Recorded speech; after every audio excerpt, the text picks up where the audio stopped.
Good morning, children. Today we will do engaging English. We have come to the end of the lesson.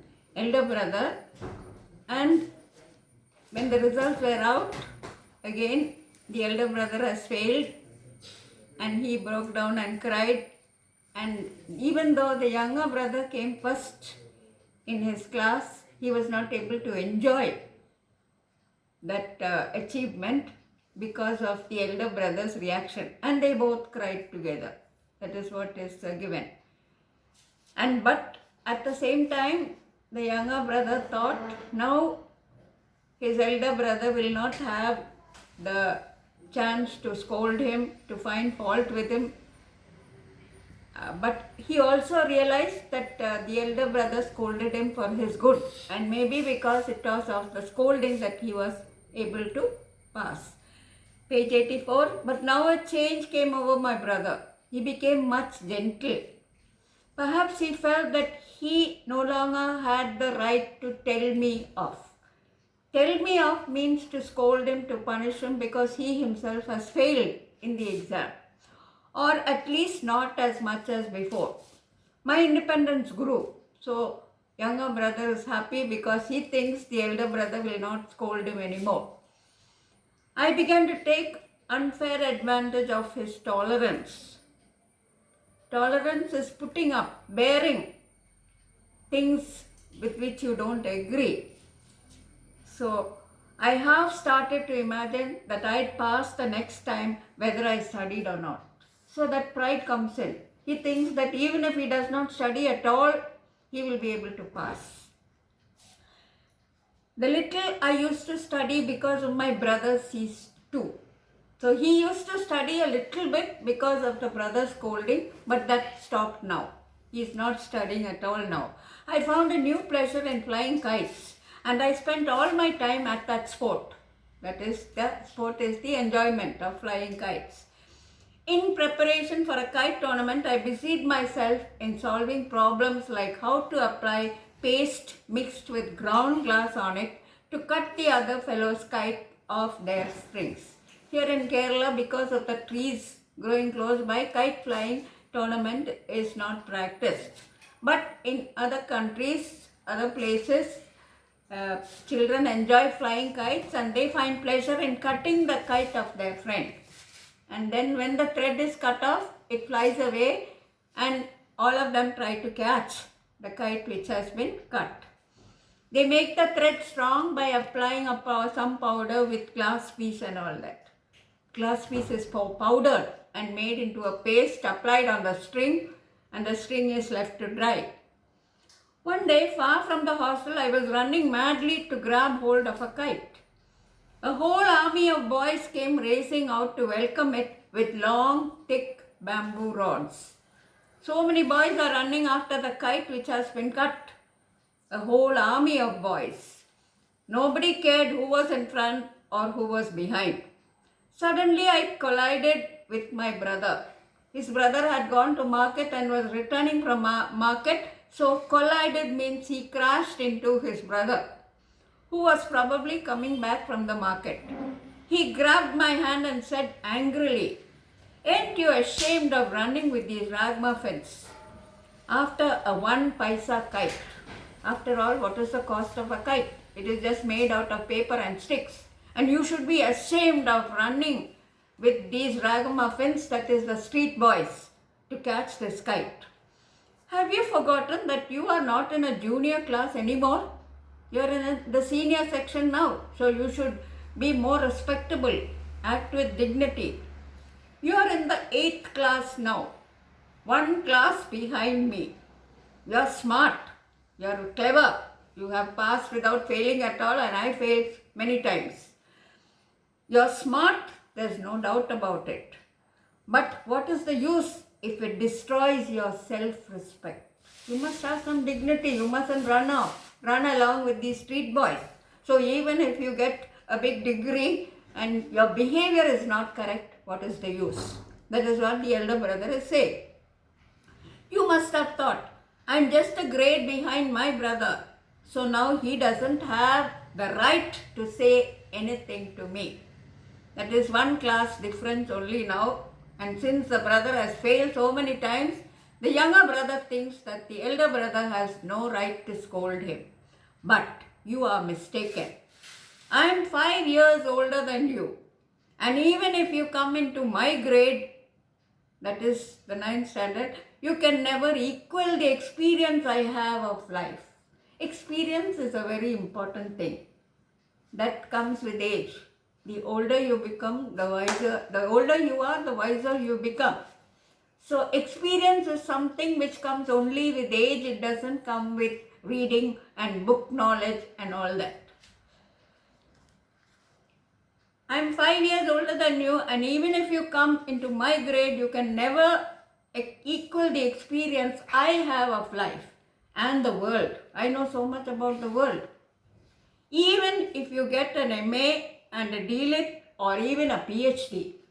So degrees are there, but more than degrees, experience matters, and putting what you learn into practice into your life is also important.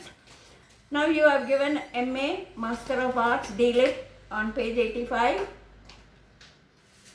and PhD, Doctor of Philosophy. That is all very high educational degrees given by universities after someone completes an advanced course of study.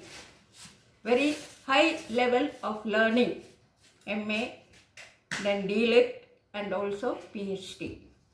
Understanding doesn't come from reading books. Reading books and just keeping your books, keeping that knowledge in your head, stuffing your head with knowledge is not enough. You have to put that knowledge which you gain into practice. So your mind is not something which you have to stuff with lot of knowledge in different subjects. You have to learn with understanding, and you also need experience to put that learning into practice. Understanding doesn't come from reading books alone. Now, remember, reading is important. Don't neglect reading. That's not the point what the author wants to say here. You must read intelligently. That is what he wants to say here. Now he refers to his parents. Mother never passed any grade. She may not have gone to school, she may not have gone to college, and father probably never went beyond the 5th, that is the 5th standard. Father has studied only up to 5th standard. But even if we had the wisdom of the whole world, mother and father would always have the right to correct us.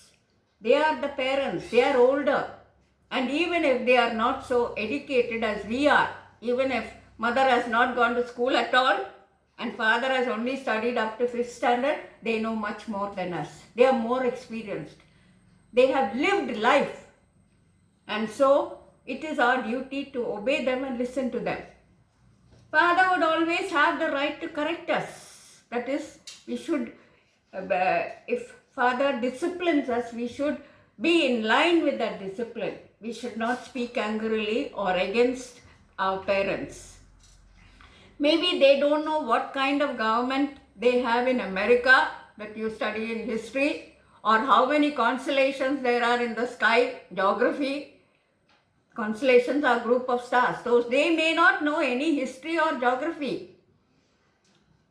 Maybe they don't know what kind of government they have in America or how many constellations there are in the sky, but there are 1,000 things they know better than you and me. So many things because of their experience. And experience you can get only if you have lived the life. So, God forbid, but I should fall sick today. God forbid, but if I should fall sick today. That is, he is giving an example. I hope I will not fall sick. I hope God will not make me sick. But if I should fall sick today, then you would be at your wit's end. At your wit's end means you will not know what to do. You will be helpless. Supposing I fall sick and you are the only one near me at this moment, what will you do? You will not know what to do. But father and mother will know what to do. So that is how he gives an example of experience. But if I should fall sick today, then you would be at your wits' end, not knowing what to do, helpless. You wouldn't be able to think of anything except sending a telegram to father, which will take some time. But before that, if first aid has to be administered, you have to do it, and you will not be in a position to do it. But in your place, he wouldn't send he is the father. But in your place, he wouldn't send anybody a telegram or get upset or worried. Suppose I fall sick in my father's presence, then he will not get upset. He will know what to do. So again, experience comes there. He'd find out about the disease himself and try the remedy. Then, if it didn't work, he'll call some doctor.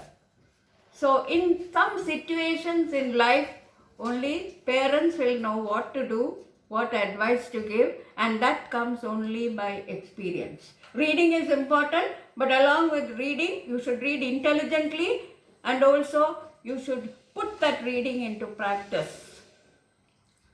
He'd find out the disease and try the remedy. He'll try to find some cure for the sickness. If he's not able to do it, he'd immediately call a doctor. But if it is a younger brother, he'd immediately send a telegram and ask the parents to come to the hostel. But you and I don't even know how to make our allowance last. We are getting monthly so much of money, but we don't know how to spend that money properly. You and I don't even know how to make our allowance last. Now, father and mother, they have to provide for the whole family, the expense of the whole family, and they have to know how to deal with the money that they get every month. So, you and I don't even know how to make our allowance last through the month. Don't be so proud of almost catching up with me. So don't be proud. Again, I told you in the beginning, pride is a quality which you must avoid. It is not at all a good quality. If you have achieved anything, if you have come up in life, you must always remain humble. Then that success will continue to be with you. Don't be so proud of almost catching up with me. This is the elder brother speaking. Don't be proud because you think that you have come first and I have failed. Don't be so proud of almost catching up with me and being independent now. I will see that you don't go off the track. Another very important thing. You must walk in the right path. You must do things which are right. Say things which are right. Think things which are right. Don't do anything which is wrong, which is displeasing in the sight of elders, in the sight of God. That also will come with experience, and for that you have to listen to the advice of our elders, of our parents, of our teachers, and also respect them. Then only you will have real success in life. That is the message of this story here. Don't be so proud of almost catching up with me and being independent now. I'll see that you don't go off the track. So even if you don't like it, the elder brother says that he will guide the younger brother and see that he is always on the right track, doing things which are right, doing things which are pleasing to God and to the elders. If need be, he held up his fist at me, I can use this too. If need be, I can use physical strength on you if you don't do what is right, if you go off the track. I was thoroughly ashamed by his new approach. Now understanding comes to the younger brother. I had truly come to know my own insignificance. So passing grades and coming first in the class is important, but there are other things more important, and the younger brother realizes it. I was thoroughly ashamed by his new approach. By the way, the elder brother was dealing with him, talking to him. I had truly come to know my own insignificance, and a new respect for my brother was born in my heart. He began to respect his elder brother, which is a good thing, and he is now going in the right track. He is thinking rightly, the younger brother. With tears in my eyes, I said, No, what you say is completely true, and you have the right to say it. You are older to me, you have the right to scold me. I must accept your scolding. My brother embraced me and said, I don't forbid you to fly kites. I'm not asking you to go and enjoy yourself and fly kites. I like it too. See, notice how the elder brother also joins the younger brother in kite flying and in other sports. I like it too. But what can I do? If I go off the track, how will I watch out for you? I wanted to be careful. So if I myself go off the track, do things which are incorrect, then how will I be able to guide you? So that is why I was a bit strict with scolding you. Just then a kite that had been cut loose passed over us with its string dangling. A crowd of boys were chasing after it. My brother was very tall. He leaped, caught hold of the string and ran at top speed towards the hostel. Now the kite which flies off, which is cut, is anybody's property. Whoever catches that kite can own that kite, can take that kite. So you notice in that picture, both the brothers are reconciled, they understand each other and they both enjoy this kite flying and they go back to the hostel, not in tears but with joy in their hearts. He leaped, got hold of the string and ran at top speed towards the hostel. I followed running close behind him. He also followed. So from this story, we have learned many things. We've learned how we should be humble in life, not proud over any achievements that we have made, and also we should respect our elders, whoever it might be, parents or teachers. We should always respect and listen to their advice even if it is unpleasant for us. We should never talk back to our parents or elders. We should always treat them with respect. And then you can be assured that you will have success in life. So we will close this lesson now and you have to study this for the exam.